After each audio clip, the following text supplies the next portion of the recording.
Sup, you beautiful bastards? Welcome back to the Philip DeFranco Show. This is the third show of the year, and we got a lot of news to talk about today. We've got YouTube staple MatPat retiring, which some are calling a troubling trend. We've got the Hunter Biden chaos on Capitol Hill. Ecuadorian gangs are going buck wild, taking over live TV stations, gang leaders escaping, and there's even more, so buckle up, hit that like button, and let's just jump into it. And the first thing that we're going to talk about today is the retirement of YouTube staple MatPat. And even if you're not personally familiar with him, this is an important story because it does feel like it's becoming part of a growing trend. He's behind the 18.5 million subscriber The Game Theorist channel, and that's in addition to 3 other massively successful channels in different verticals: Film Theorists, Food Theorists, and The Style Theorist. And if you randomly hear an iPad kid over the next few days crying, it's probably connected to the video that got released yesterday, with Matt uploading a video titled Goodbye Internet, announcing that his last day hosting Game Theorist will be in March. And in it, saying that he's gonna miss doing this, but also adding that he and his wife Steph, who runs things with him, always knew this time would come. We knew that we couldn't do this forever. We knew that, honestly, we didn't want to do this forever. For as much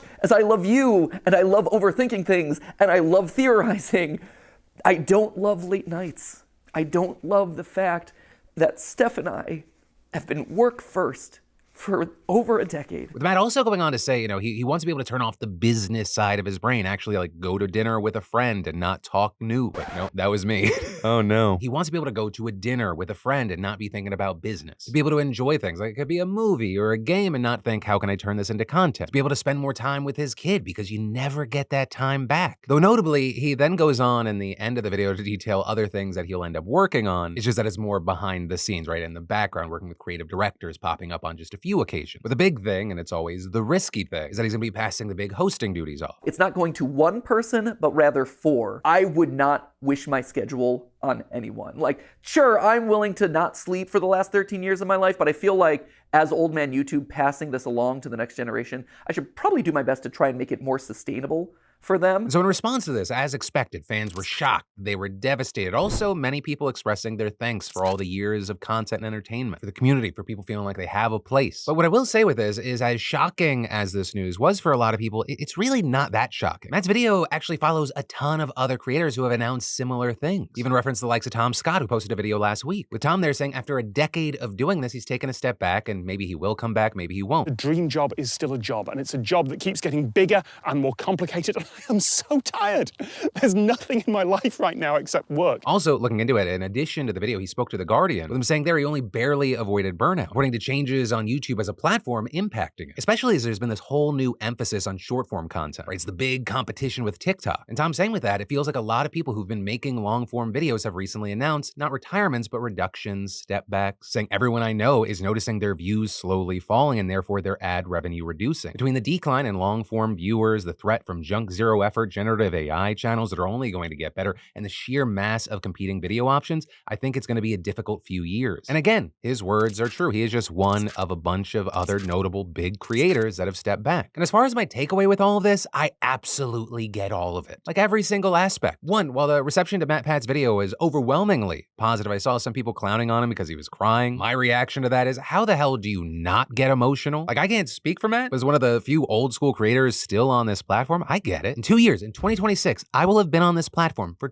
20 years. That's not only half of my life, it is my whole adult life. And when I started, like a lot of people early on, we couldn't even make money. Something either inspired us or made us happy or made us angry, and we were like, blah, I'm gonna throw this on the internet. And all of a sudden we had this community, and we grew that community together. And it's part of the reason why, especially I think for a lot of us old schoolers, there's somewhat of a parasocial connection with a lot of people. So when you take that connection, or really, I don't see how you do anything for that long and then you change it up and not get emotional. Also regarding burnout and wanting work-life balance, that's not unique to just online creators, but for people who are self-employed, they're the entrepreneurs, they run companies. 99.9% of the stress and problems in your life are your own fault. You have complete control over them. Right? I'm the one forcing myself to work this number of hours per week. I'm the one who has forced myself to shoot through being sick the past 3 days. Whereas people that work for me, rightly so, can take that time off. It becomes very easy to push yourself to an unhealthy place because you are incentivized and rewarded for it. And at the same time, in a lot of places, you're penalized for taking a break. And so whether it be a number of things, a fear of failure, it's just so ingrained in us that success just equals more.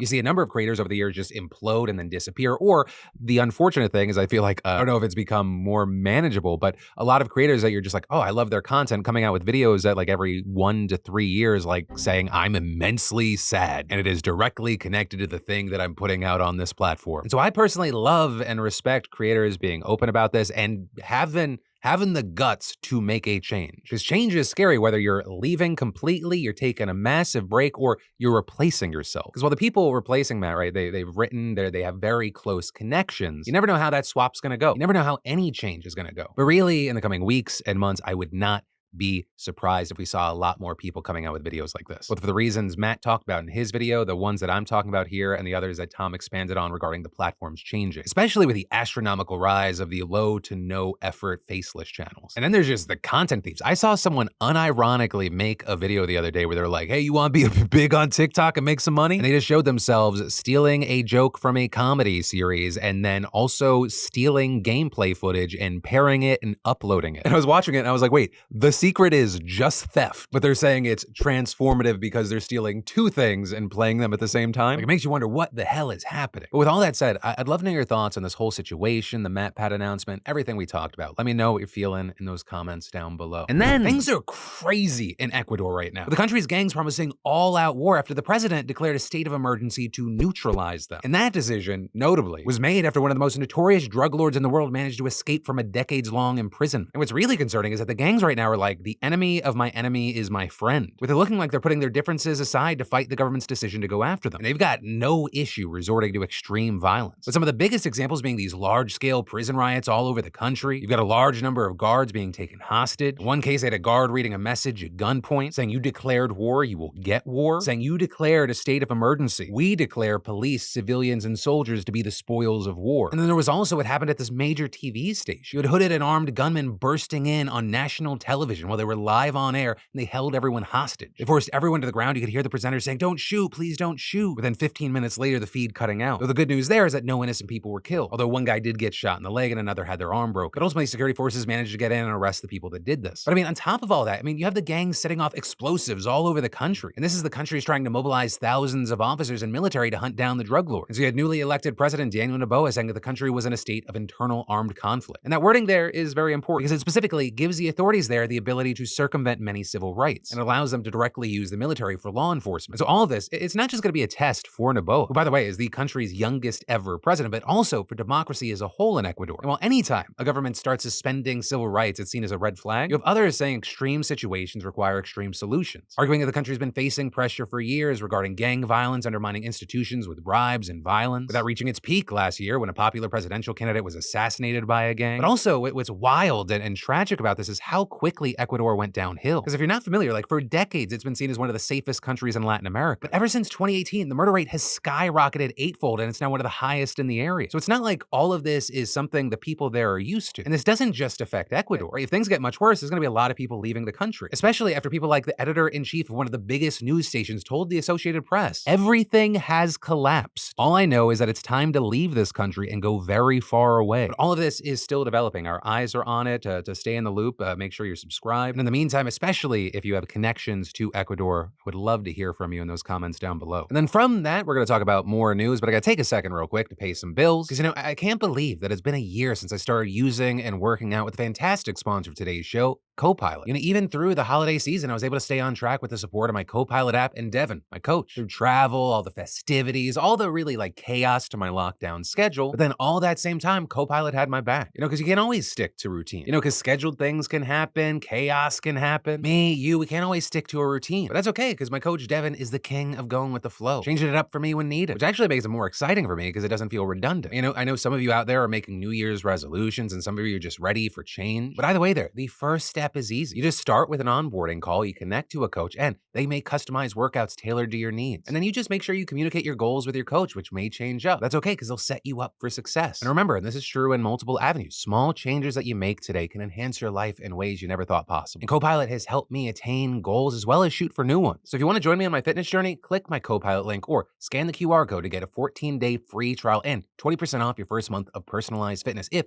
you sign up before February 1st. And then poor kids and kids with disabilities facilities, they don't need money for food over summer break because America's kids are already too damn fat. That is literally an argument a Republican governor just made. But that connected to her decision to reject a federally funded program to supply summer food assistance to hungry kids. Because as part of the 2022 budget, Congress created a program that's expected to provide $2.5 billion in relief to 21 million kids. And it starts in June. With that need, families being given $120 per kid to get food at grocery stores, farmer markets, other approved retailers. Or we're talking about households with incomes below the poverty level, where people are already getting school lunches for free or at a reduced price. And supporters of this argue this is very important, right? A safety net for our most vulnerable kids. It shouldn't just disappear because they're not also learning that day. But according to the Agriculture Department, 15 different Republican governors have rejected the aid. Well, they did so for a number of reasons. The most aggressively stupid one was hungry kids are already too fat. Which I will say, I know we're not supposed to judge a book by its cover, but every photo that I have seen of this woman screams toxic almond mom. Or like when you come home for Thanksgiving, she gives you a hug and then pinches your side. And while I agree with Iowa Governor Kim Reynolds that childhood obesity in America has become an epidemic, she is specifically using that to justify opting out of this program. Though also other Republicans have given different excuses. Nebraska Governor Jim Pillen, for example, he said the assistance was, quote, unnecessary and is not adequate to meeting the needs of children. Handing out money is not enough to meet kids' needs. They need much more, which is why I will give them nothing. Wait, what? Nothing is less than something? Oh God, my argument has fallen apart. But also, like, beyond being comically dumb at face value, experts say that the governors who are declining this aid, they are actively hurting vulnerable, hungry kids in need. And that impact can be devastating. And remember that all of this is happening as food insecurity has increased significantly. We've had the rising cost of food, you got pandemic-era programs winding down. Hell, in God's favorite country, nearly 1 in every 5 households lacked enough food in 2022. And in these states where Republicans have rejected the federal summer aid, that could get a lot worse. Like take Oklahoma, for example. More than 350,000 American children have been receiving food relief over the last 4 summers. But that funding from pandemic programs, it dries up this summer. And the state's Republican governor has opted out of the new federal program. And they haven't talked about any other replacements. What's left nonprofits like food banks scrambling. You have experts estimating that 300,000 kids won't have access to financial food benefits when school lets out. And that's something that we're going to likely see in other states that have declined this aid, even if they have existing on-site meal programs. Because also, according to the USDA, those sites are hard to access for many families, especially in rural areas. So we end up with a situation where only about 1 in 6 kids who are eligible can actually make it to those locations due to transportation issues. And experts also focusing on Reynolds and Pillen saying they're just plain wrong, with studies of pilot programs showing that summer grocery aid decreased kids experiencing the most extreme hunger by 1/3, while also actually expanding access to healthier food options. And Erica Kenny, she's an assistant professor at Harvard School of Public Health, she directly refuted Reynolds' claim about kids already being too fat, saying there's no evidence that a program like this has anything to do with childhood obesity. It's absolutely true you can have obesity and be struggling to get food on the table for your family. It is not at all true that helping people who are struggling financially means they're going to eat more and gain weight. But ultimately, for now, that's where things stand, and I don't really imagine things changing. I don't think Kim Reynolds is going to have a magical change of heart. I know a lot of politicians don't let facts get in the way of their goals, but, I'm always open to being wrong. And then, the Hunter Biden chaos today was wild. But before we jump into the dumpster fire, I gotta give you some background on it. Right, today's drama wasn't about Hunter's criminal indictments relating to his taxes and gun purchase. Instead, it was about his foreign business dealings in Ukraine and China, which Republicans allege that his father was involved in while vice president. Though notably, and the key thing, so far they've produced no direct evidence of any corruption on the part of Joe Biden. But, that didn't stop them from launching an impeachment inquiry. And so as a part of that, they're saying that Hunter's testimony is crucial. So House Republicans subpoenaed him for a closed-door deposition last month. But instead, on that day, Hunter stood outside the Capitol, saying that he would only testify in public, explaining that he feared that the GOP would selectively leak or misrepresent his testimony if it was done behind closed doors. And with that, citing past comments by both chairmen of the House Judiciary and Oversight Committees that it could take place in public. Yeah, both chairmen, James Comer and Jim Jordan, they've insisted, no, Hunter has to do it closed doors. So today, both committees held hearings to vote on whether to recommend criminal contempt of Congress charges against Hunter. And initially, they kicked off as you'd expect. Republicans throwing around allegations of corruption and subpoena defiance. Democrats then pushing back, calling the hearings a joke, accusing Republicans of hypocrisy for ignoring subpoenas themselves by the January 6th committee. Right, Jordan, Perry, and Biggs defied legal subpoenas. But then, before opening statements even finished, everything went off the rails at the Oversight Committee. Because the man himself, Hunter Biden, strolled in, flanked by his attorneys, and he planted himself right in the front row. With GOP Representative Nancy Mace absolutely flipping her shit. So much so, it seemingly broke her brain, and she went full social justice warrior. My first question is, who bribed Hunter Biden to be here today? That's my first question. Second question, you are the epitome of white privilege, coming into the Oversight Committee, spitting in our face, ignoring a congressional subpoena to be deposed. What are you afraid of? You have no balls to come up here and... Mr. Chairman, point of inquiry. Mr. Chairman, If The ladies recognize. I'm not- if the gentlelady Please wants to speak hear to from Hunter James. Biden, we can hear from him right now, Mr. And Chairman. when Let's take a speak the vote and hear from president- Hunter I'm Biden. speaking. I think that that Hunter Biden should be arrested right here, right now, and go straight to jail. Our nation is founded on the rule of law. Come on. And the premise Come that the on. law applies equally to everyone, no matter what your last Point of order, name. Mr. Chairman. Then you had Democrat Jared Moskowitz interrupting her to ask this question. I don't know if there's a proper motion, Mr. Chairman, but I'll make a motion. Let's vote. Let's take a vote. Who wants to hear from Hunter right now, today? Anyone? Come on. Who wants to hear from Hunter? Motion's out of order. No one. Oh, there's one. Thank you. Though to be fair, another Republican claim, House rules prevented them from calling up a witness without giving notice days in advance. But regardless of him not testifying, they were willing to go after him. And the last one up there was Marjorie Taylor Greene. And she was last because as soon as she got up, this happened. Thank you, Mr. Chairman. Excuse me, Hunter. Apparently, you're afraid of my words. Whoa. Oh. I think it's clear and obvious for everyone watching this hearing today that Hunter Biden is terrified of strong, conservative Republican women. With then Representative Garcia responding to that, essentially saying there's no reason for Hunter Biden to stay if the GOP's not going to let him testify, and if it's just to allow, of all people, MTG to throw shit his way. I think it's really interesting to hear the gentlelady from Georgia speak about Hunter Biden leaving. And she is the person that showed nude photos of Hunter Biden in this very committee room, showing dick pics in this committee room of Hunter Biden. And AOC then adding on to that. The chairman said in front of the country several times to Hunter Biden, you can show up here in front of the world, in front of the public. Hunter Biden took him up on that offer. He said, I will show up in public. I will show up in public. He showed up here today. He showed up here in the past.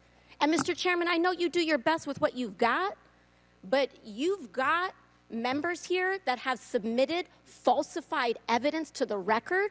You have members here that have submitted and mischaracterized closed-door hearings, and people want to say back and forth at the end of the day, it doesn't matter what party it's happened from. You've got members who've engaged in revenge porn in this committee.